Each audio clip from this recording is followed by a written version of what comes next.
देखिए क्या हुआ। तो आज हम लोग क्लास 12 का बहुत ही इंपॉर्टेंट टॉपिक वीट अश्वन सेतु एग्जाम की दृष्टि से बहुत ही इंपॉर्टेंट है, इसके बारे में हम लोग समझेंगे, ठीक है ना। और साथ ही प्रैक्टिकल थ्रू समझेंगे, ठीक है। देखिए आपके सामने ये सब दिख रहे हैं, ताम झाम सब लेकर आए हैं, पूरा सेतु बना के लाए हैं। इसी पर क्या करना है, इसी पर हम लोग प्रैक्टिकल करेंगे। बट अभी पहले पढ़ते हैं टॉपिक, ठीक है। हम पहले यहाँ पर डायग्राम बनाते हैं, उसके बाद हम प्रैक्टिकल करेंगे, ठीक है। देखिए हम लोग डायग्राम बनाते हैं।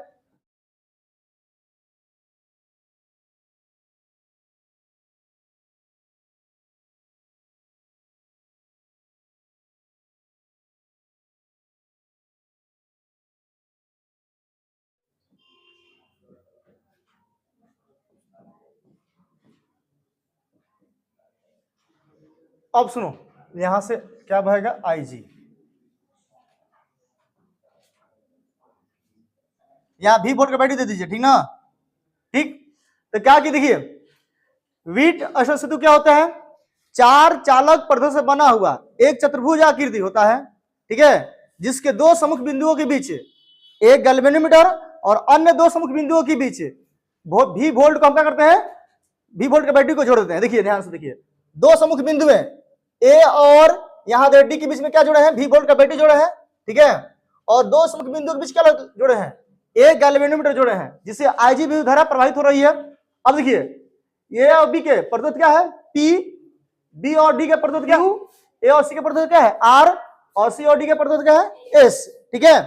अब ध्यान से सुनिएगा, अब इसमें वीट अश्वन सेतु में 2 कंडीशन होती है, एक संतुलित, एक होता है असंतुलित। संतुलित कंडीशन होगा, संतुलित की स्थिति में इससे धारा अब नहीं बहेगी, मतलब कि आपको देखिए यहां पर लिख दे रहे हैं केस 1, और आपको प्रैक्टिकल के द्वारा हम तुरंत समझाते हैं कि होता क्या, ठीक है। तो देखिए केस 1 में हम लोग ब्रिज के संतुलित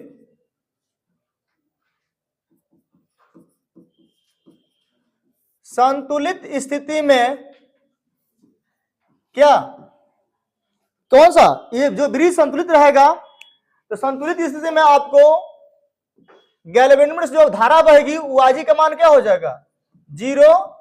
और इस कंडीशन में देखिए, इस कंडीशन में आमने सामने का जो प्रतिरोध है P और R, Q और S, यदि आप R1 R2 लिख सकते हैं, P के बदले में क्या लिख सकते हैं आप लोग, P के बदले में आप R1, Q के बदले में आप R2, R के बदले में आप R3 और S के बदले में आप R4 का भी यूज कर सकते हो, ठीक है।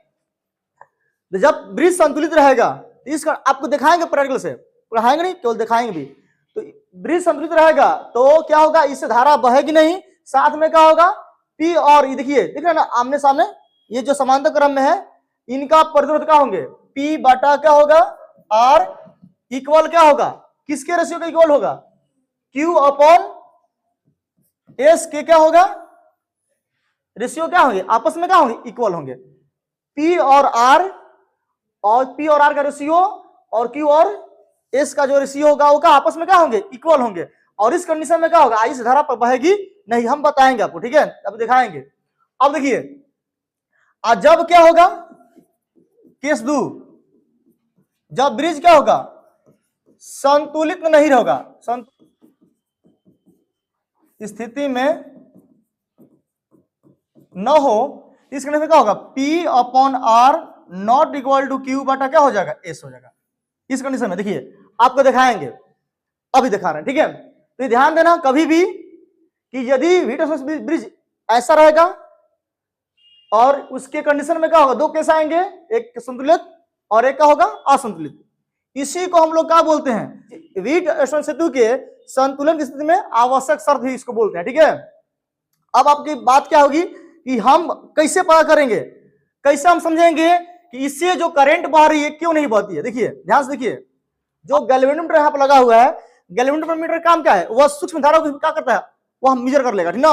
यदि उससे छोटा मात्रा भी करंट बहेगी तो वो क्या होगा, वह बता देगा, इसीलिए यहाँ पर लगा होगा गैल्वेनोमीटर। देखिए तो यहाँ पर वैसे भी हम देखते हैं कि देखिए यहाँ पर पोटेंशियल बी पर पोटेंशियल और क्या है, C पर पोटेंशियल, दोनों क्या है, यदि इक्वल रहेंगे तो आप बताइए कि पोटेंशियल डिफरेंस जो होंगे वह तो 0 हो जाएंगे, और 0 हो जाएंगे तो इस कंडीशन में क्या होगी, धारा का मान नहीं बहेगा, इसे वैसे भी दिखता है, ये ओम का लॉ होता है, परंतु हम यहाँ देखेंगे प्रैक्टिकल थ्रू, तो यहाँ देखेंगे प्रैक्टिकल थ्रू।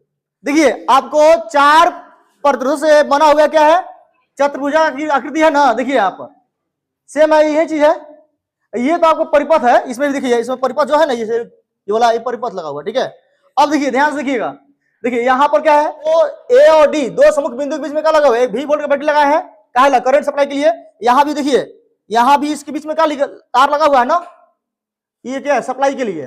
और देखिए यहाँ पर दो समुख बिंदु के बीच में क्या लिखा है, गैल्वेन लगाया है, गैल्वेनोमीटर, और यहाँ पर क्या लगाएगा, एक बॉल। यहाँ देखिए गैल्वेनोमीटर के बदले में यहाँ पर देखिए, यहाँ पर एक बॉल लगा देते हैं, ठीक ना, ठीक है। आपको बताना क्या है कि जब ब्रिज संतुलित रहेगा तो इस कंडीशन में आजी से मान क्या होगा, आजी का मान क्या होगा, 0, मतलब धारा क्या होगी, बहेगी नहीं। तो देखिए यहाँ पर, और देखिए देखिए यहाँ दिख रहा है बॉल समान पर, इस पर देखिए समान वाट के सही बॉल है, ये भी 100 वाट 100 वाट 100 वाट, ठीक ना, समान वाट के सही बॉल है।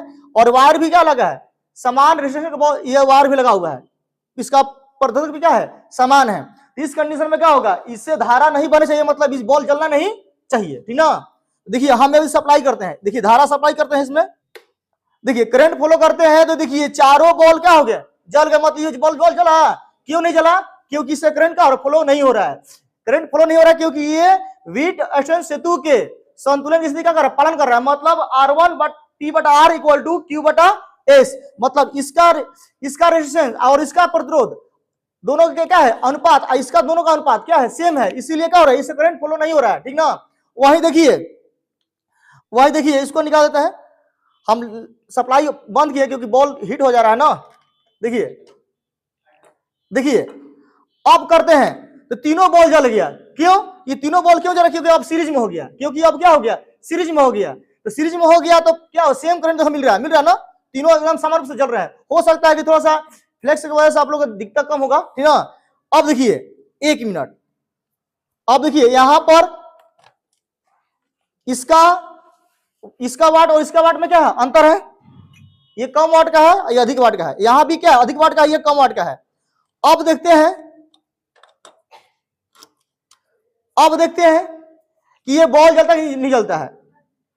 देखिए क्या हुआ, पांचों बॉल जल गए, है ना मैजिक, क्यों, क्योंकि देखिए यदि P/R का रेशियो और Q/R का रेशियो यदि इक्वल होंगे तो धारा इसमें बहेगी नहीं। यदि इसका रेशियो और इसका रेशियो का, देखिए इसका प्रतिरोध और इसका प्रतिरोध का रेशियो और इसका प्रतिरोध और इसका प्रतिरोध का रेशियो यदि अलग अलग होंगे तो करंट क्या होगा, चारों तरफ फ्लो होगा, ठीक ना। अब देखिए 1 मिनट, अब देखिए ये 100 वाट का बॉल लगा दिए, और ये आपको 0 या 1 वाट का बॉल होता है कुछ है, और ये क्या है 0 से लेकर 1 वाट के भी बॉल होता है, ये भी 100 वाट का बॉल है।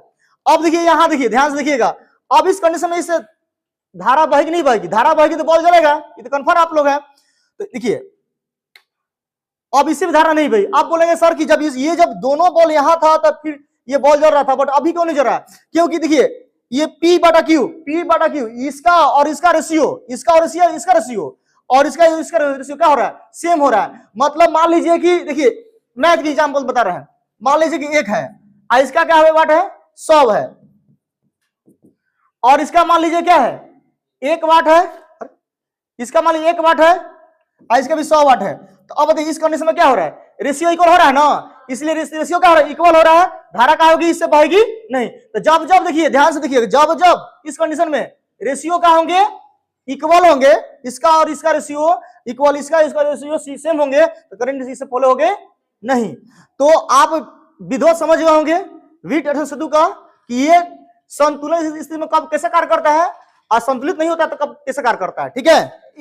इसको तैयार करने वाले ये अपने ही कोचिंग के एक छात्र है आकाश कुमार, इनका बहुत बहुत योगदान है इसमें, थैंक यू बाबू।